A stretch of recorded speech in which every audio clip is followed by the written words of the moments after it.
Hello and welcome to the show. Now, in these crazy times, there is an awful lot of very interesting motorsport, kind of esports going on, and I was lucky enough to be invited to take part in the World Rallycross event.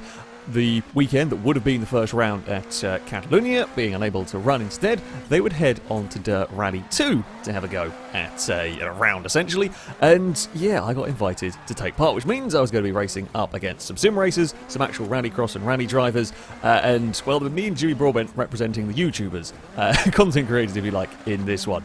Now, I'll start off by saying that I'm not an esport driver, so to speak, I love my racing. I'm not the most experienced, haven't played Dirt Rally for a while until this, but I was very, very keen to have a go. I do like the game and I do love a good bit of Rallycross.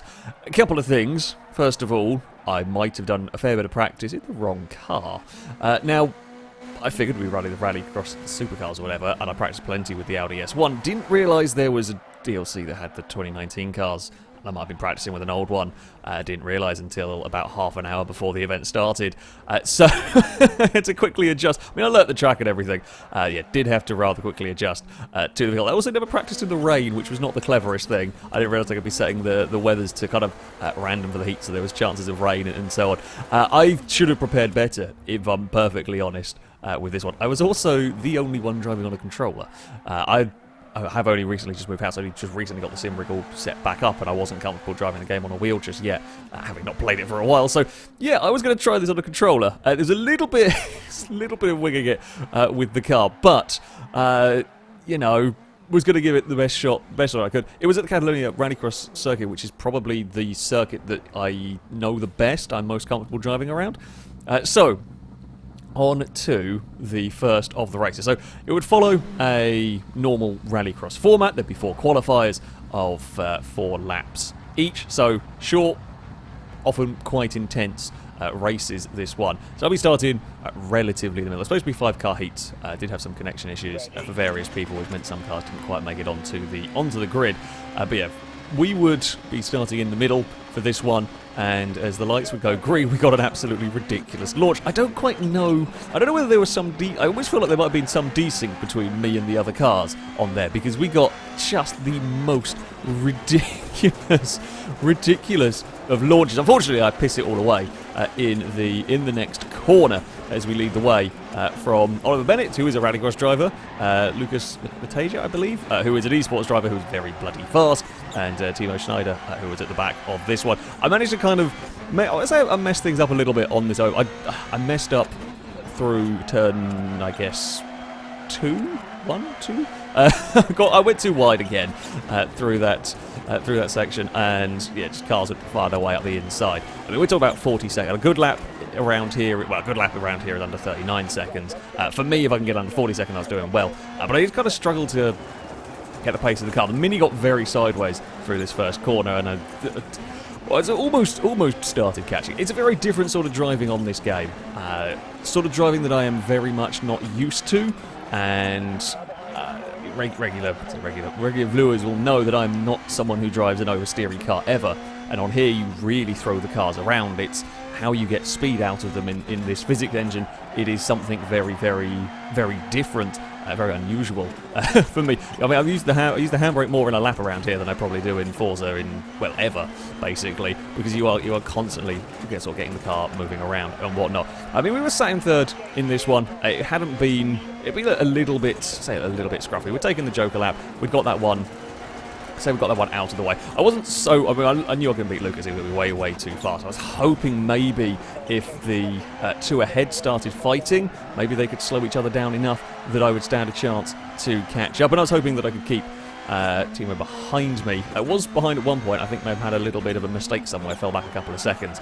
So as we head through these long corners, I love this little flick through this section. When you get it right, it's fantastic. Don't always get it right, but when you do, it's great. And the final corner here is really nasty. Really struggle to get kind of consistent speed out of that final turn. I don't know what it is. I don't know what it is. My brain was really struggling.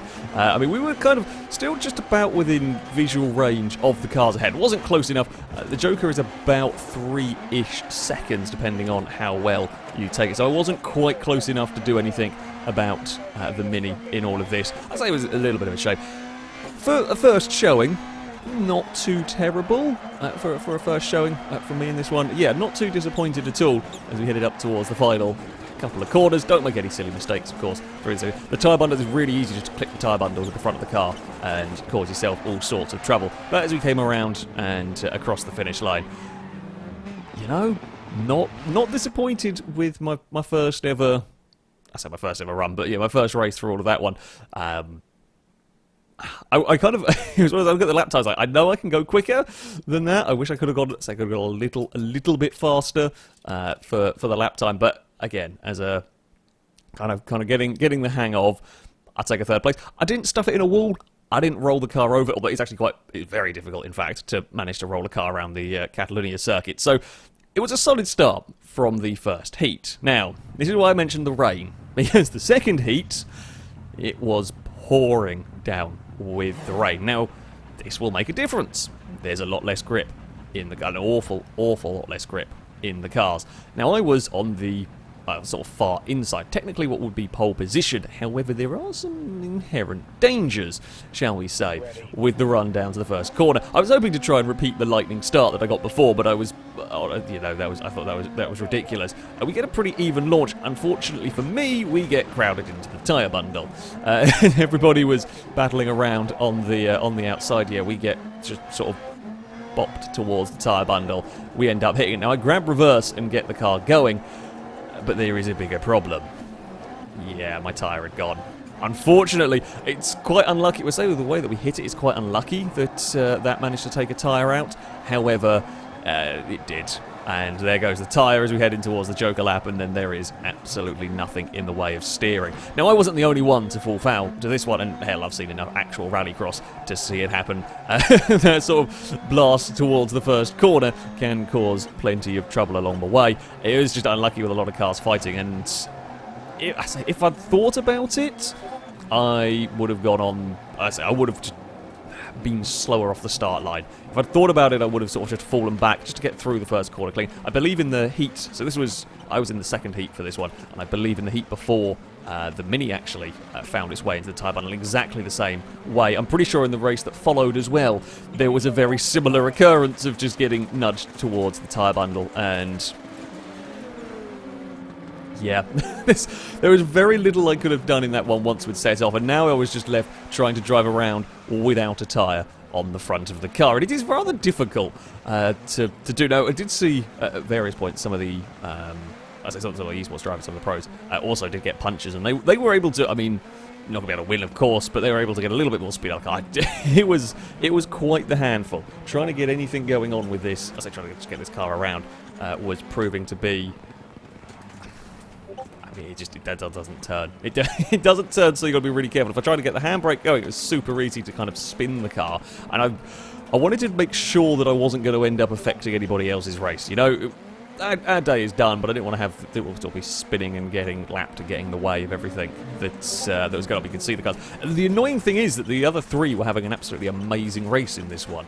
I don't know if I would have had the speed particularly to have been involved with the race that was going on there. As I said, I didn't really know too much about these kind of like full wet conditions. I didn't really have the experience with them. I just can't get the car turned around.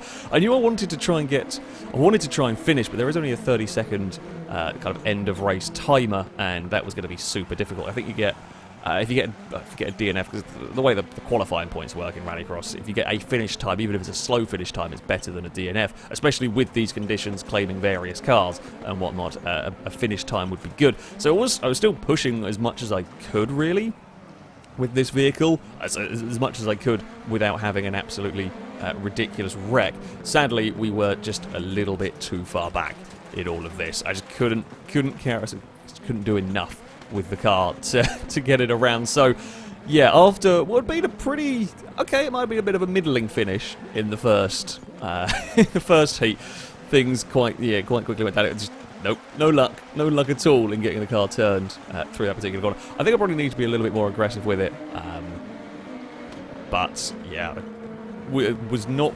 experienced, was not comfortable enough getting the thing around, and we miss out on getting the finish. So it would have to be a DNF out of the second round. I say, what can you do with that one? With that kind of blast towards the first corner, was always going to be a little bit stuck. But had been a learning experience. Had learned something important. If you're on the inside, you're going to have to be bloody careful. For the next heat, we'd have a full 5-car grid for this one, and I was not pushed up right against the inside. Now we would also have the fellow YouTuber Jimmy Broadbent would be in this one. He was driving the black Fiesta that was alongside.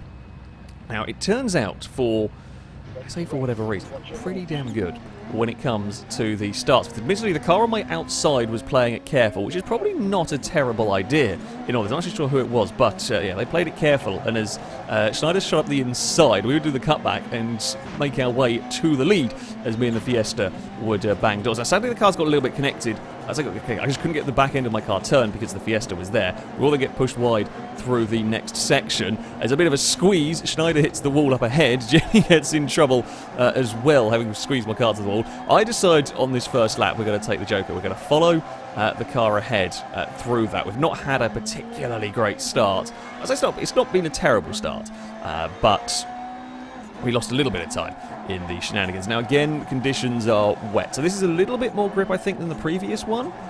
In these conditions, a little bit more grip. It's not kind of fully pouring it down with rain, but also still not as much grip as you'd be getting in the tarmac. And this was, I say, almost all new. Again, I think I've done one sort of like qualifying time trial trying to figure out this, but I realised they might be running it in the wet, but it didn't really know. I mean, there are sort of kind of times in this one where we're seeing those, watch the car ahead go very wide. Another thing that I was doing, and I think cost me a fair bit of time in this one, is I kept the car in third coming out of some of these corners, and I really should have been putting up into fourth. Now, I believe, I say part of the reason why I was doing it is the car I've been practicing with had slightly different gear ratios. All of the cars in this were using a locked setup, so all the cars, I say, were identical. They're all fairly well balanced between the different makes and whatnot, but yeah, everyone was running a completely stock setup, a completely default setup. So no one had any sort of sneaky setup advantage in this.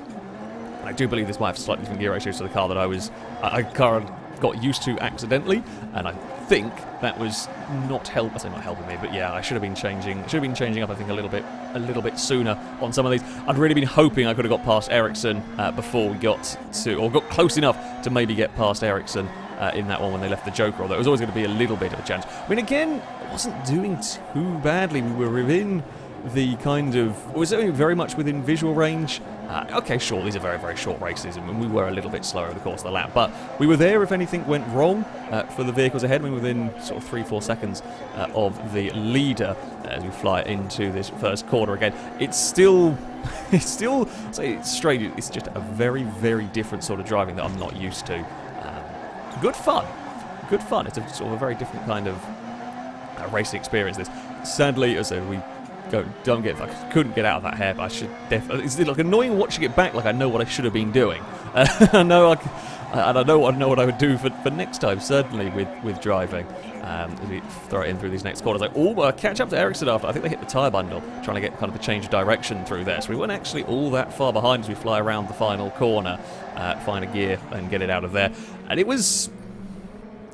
Again, it was another third place for me in that one. Not a terrible time, though. We're only about 5 seconds down on the winner from that heat. We did beat Jimmy and all that. I think Timo crashed out of this one. I did actually get across the finish line. I didn't have a particular... I ended up racing against Schneider quite a few times. It's just the way that the random draws were done here. And we move on to the final of the qualifying heats. Now, as far as like the overall points went, things after my crash in the second round, things were very dicey for me getting through. So it was top 10 that would go through to the finals because you only have a 5-car grid on Dirt Rally. So I knew I needed a good result in this one. It's not just about the finishing positions in the heat, of course. It's also like your time goes into like the overall leaderboard between all the heats to get your ranking for each round. Once again, we get a very, very good start in this one. As a bunch of cars fight their way through the first corner, we will go for a sneak up the inside. And I mean, three out of the 4 races I've done, I'd managed to sneak my way to the lead, although I do exactly the same thing again. It was not... It's one of those like, annoying things. I know how to take that corner. Well, theoretically know how to take that corner. I managed to balls it up quite a few times in this. I don't know whether it was... I think it's got sort of carried away having had a very, very good start. You know, to be fair, like from on board, it doesn't look too bad. When it's still some of the replay cameras, I did get quite close to putting Adelson out into the one of the tyre bundles on the exit there, because I kind of just fired my car up the inside on the run. There's like a gantry. I guess actually where the start-finish line is when you've left off like the launch.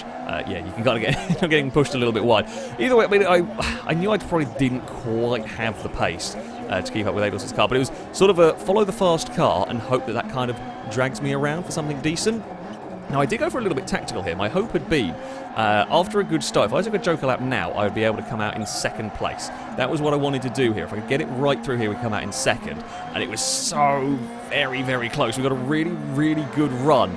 The Clio would kind of defend a little bit up here. Now, I go to get underneath. I just misjudged things. Just a smidge. I mean... I wasn't necessarily going for an overtake as such. I was going for that line, and I ever so lightly brushed the back of the Clio, and it just bopped my car off to the inside. It wasn't anything major, you know. I didn't hit the wall, didn't do any damage even to the car. It was just enough to lose a little bit of time, and certainly any chance of getting past, unless I had some absolutely miraculously fast laps through the rest of this, was going to be difficult. This circuit in general is quite tough to overtake around. Which was kind of why I was hoping that if I could have got out of the Joker in second, could have kept the car behind, maybe. Although, with my struggles getting out of the hairpin, that's the normal lap by the Joker lap, it might have been... I don't know.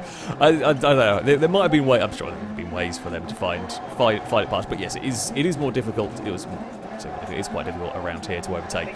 Sadly, I say in this one, I was a little bit outclassed. The cars ahead were just a little bit too fast. Once again, I found myself racing against Schneider, who was about a second back from me.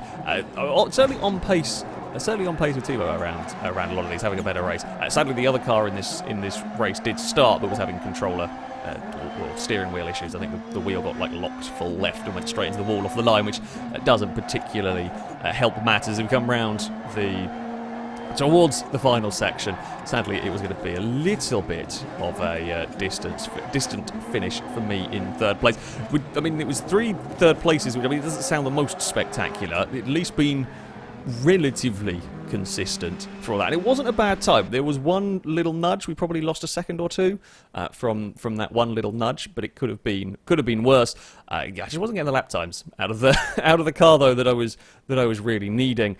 Sadly, that would be the end of my day. I wouldn't quite make my way through into the semi-finals. I ended up 14th out of the 20 cars that were in it. Had I had a decent round in the wet race in that quali 2, maybe I could have sneaked into the semi-finals. That would have been more through consistency than anything else. I was a little bit lacking on pace, and it's one of those annoying things is that in the time trials, like over a single lap, I could do the similar pace. I just never managed to kind of get going properly in the actual races themselves. But it was a really, really fun experience. It was a really, really cool experience to have a go at this. I think we put on a decent show. I did beat Jimmy overall in the standing, which was kind of my main rival, I guess you could say, in this one. Got to try and beat the fellow content creators. But yeah, it was a really, really cool experience. I really enjoyed racing in this one, and I think slightly gutted I didn't go a little faster. I couldn't have a little better run, but yeah, it's something really very cool to do. Really, really enjoying Dirt Rally 2 as well. Actually, had a lot of fun. Like even just doing that time trial and practicing for this it is a very good game indeed. Now, I will put a link in the description if you want to watch the full broadcast for this. The World Rallycross sort of did a full broadcast with the commentators and all of the on-screen graphics and so on, which is kind of surreal almost for me going back and watching it and having me on the grid with all of these actual Rallycross drivers. It's very cool. I'll link it in the description of this video if you want to go and check that out. Hopefully, maybe I'll be taking part in the next round of this and we can see a little bit more competitiveness from me. I'm going to try and get more comfortable with the game on a wheel, be a little bit more precise with the cars and so on. Should be, fingers crossed, rather good indeed. That, though, is going to be it from me. Thank you all very much for watching, and until next time, a goodbye.